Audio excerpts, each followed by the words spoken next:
with the passing of the only family he has ever known. The rain would eventually exhaust itself. By nightfall, nothing else could be done but to offer his fallen loved one a funeral traditional to this planet. Though a burning pain within the boy begins to overflow beyond anything else he has ever felt before, only able to barely hold back the tears in his eyes. And this goodbye does nothing to offer a sense of closure. Although the sun would eventually rise the next morning, not much sleep was had given the events the day prior. Mato finds himself back at the site of his battle with Puddin, likely lost in thought at his inability to act in time to prevent any of this. Unfortunately, the only thing he can do is scream in an attempt to ease his anguish. As the rubble settles amidst his coping, the Namekians approach him, possibly an attempt to comfort his sorrows. Though speaking before giving them a chance to, Mato confides his frustration in not being able to take out a mere henchman, but to mark his words, he will defeat this Frieza guy, the one who sent him here. After all of this traces back to him why his mother is dead. Bass insists revenge isn't the path he should be taking. Not only would he most likely get himself killed, his mother even made her feelings clear on violence in general, urging he knows how he feels, but mustn't act on his emotions, pleading with Harp to back him up on this.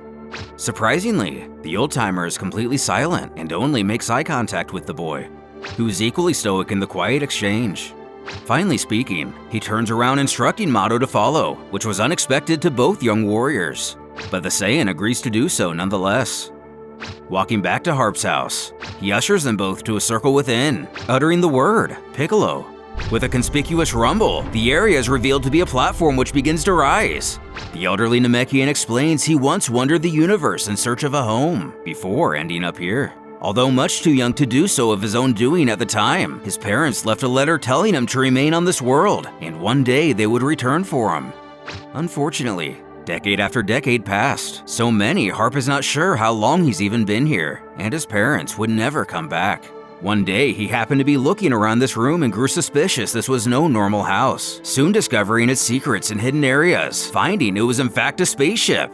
He believes his caretaker sent him here because something devastating must have happened to his original world, and it was the only option to assure his safety. Initially, he wanted to use this vessel to find his parents, but couldn't bring himself to do so. He was too afraid, thinking since they had yet to show themselves after so long, they almost certainly have perished. That determination alone was all he needed to stay put, holding on to only their memory. It seems Harp's origins here have a strikingly similar beginning to that of Kami on Earth. Does this mean there could be even more Namekians sent away to escape the Great Cataclysm? And if so, could evil Namekians such as Lord Slug exist in this reality as well?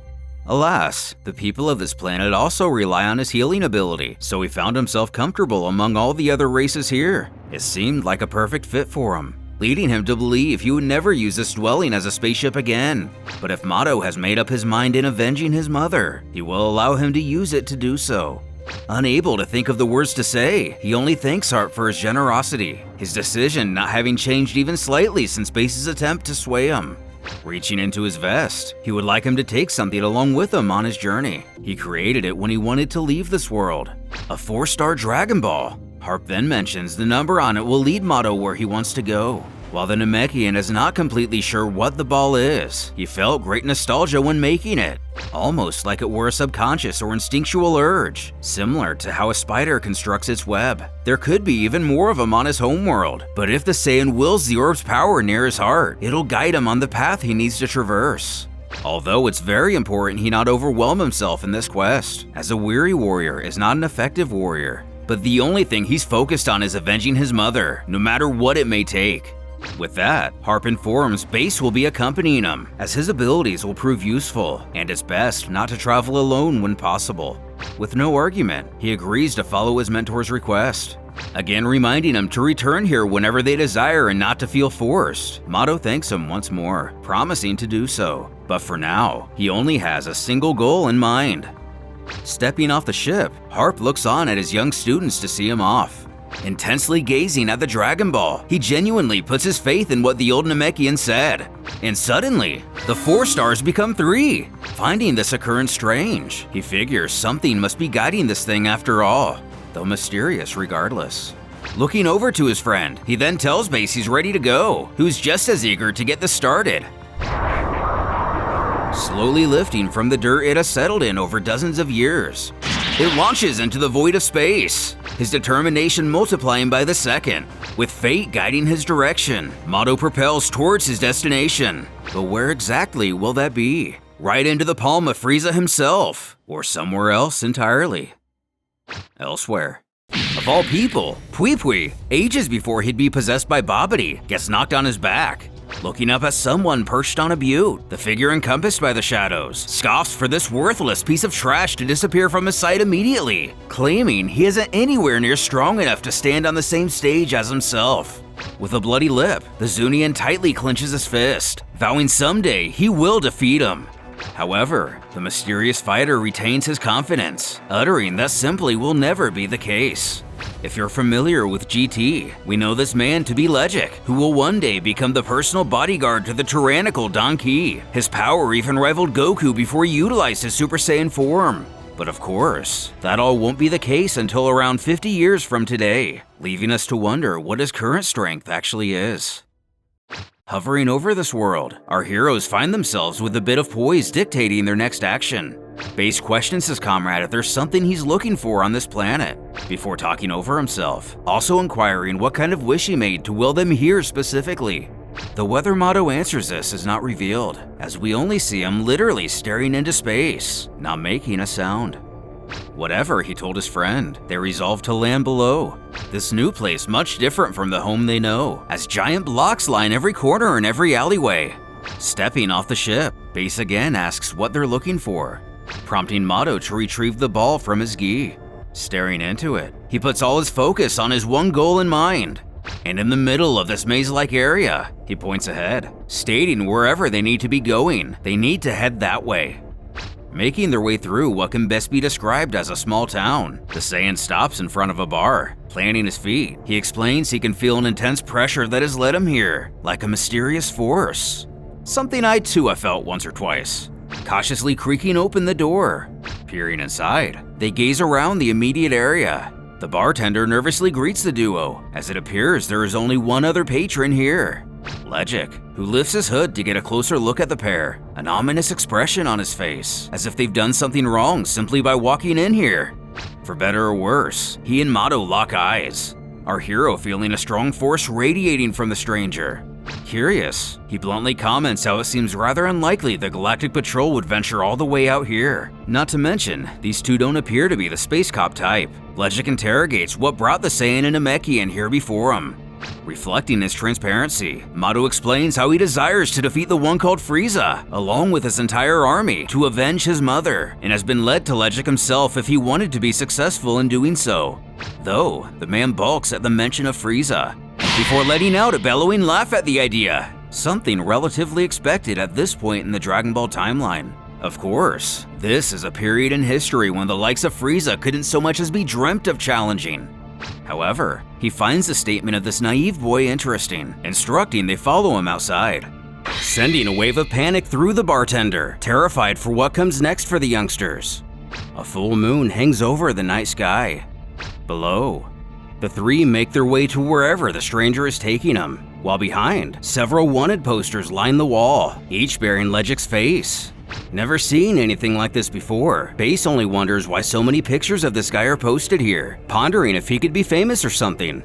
As the pacing of the mysterious warrior begins to slow, he turns to face him abrasively, checking to see why they've stopped here in particular. In a surprise attack, Legic knocks both fighters to the ground. Mato can only look up confused in what's going on. Dual-wielding swords, he shouts to the pair they are no warriors, and he is already sure they stand no chance against the entirety of the Frieza force, let alone Frieza himself, as they don't even have the qualifications to take him on. What? Dashing over to aid his ally, the healer quickly gets to work to make sure his partner is in good health. This ability seems to surprise Legic, which is interesting given his knowledge of the Namekian people. Then again, if the Nameks are already nearly extinct at this point in the story, how does he know about Namek at all? But with his opponents ready to go, he merely states his shock in witnessing such a technique. However,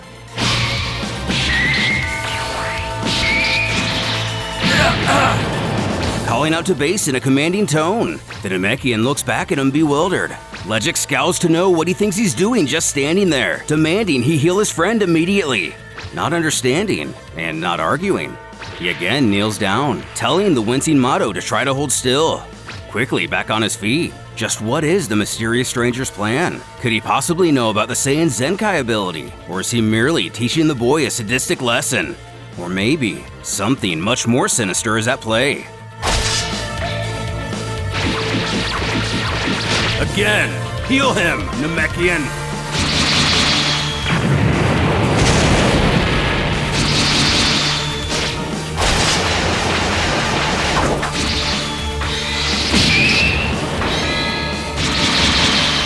Mato!